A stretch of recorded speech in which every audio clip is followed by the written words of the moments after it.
আমি সাথী অনেকদিন ধরেই ভাবছি একটা ইউটিউব চ্যানেল খুলবো, কিন্তু কি কন্টেন্ট দিব, কি ভিডিও দেবো ভেবে উঠতে পারছি না। কারণ আমি তো তেমন কিছু দেওয়ার মতো কোথাও যাই না, ঘুরি না, কী বা দিব।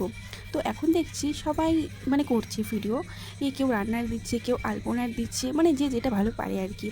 যাই হোক, এত কিছু ভেবে লাভ নেই, অবশেষে শুরু করেই দিলাম। ভাবলাম যে লক্ষ্মী পুজোর দিন থেকে শুরু করা যাক।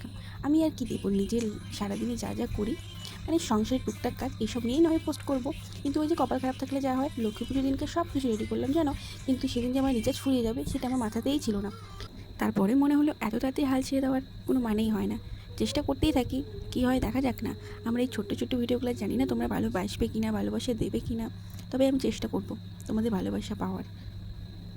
যাই হোক, অনেক কথা বললাম, তো তোমাদেরকে তো বললামই এটা লক্ষ্মী পুজোর দিনকার ভিডিও, সেটারই পুজোর জোগাড় চলছিল। তো আমিও লুচি ভাজছিলাম, আর মা বললো যে আমি এদিকে জোগাড় করছি, এদিক টপাটপ লুচি কটা ভেজে দে।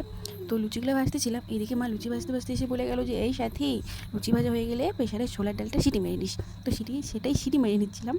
আর এদিকে পুজো কমপ্লিট হয়ে গেছে, আর মা আমাকে এসে বললো যে পুজো হয়ে গেছে, প্রণাম করে যা। আজকের মতো টাটা, আবার কোনো পরে ভিডিওতে দেখা হবে।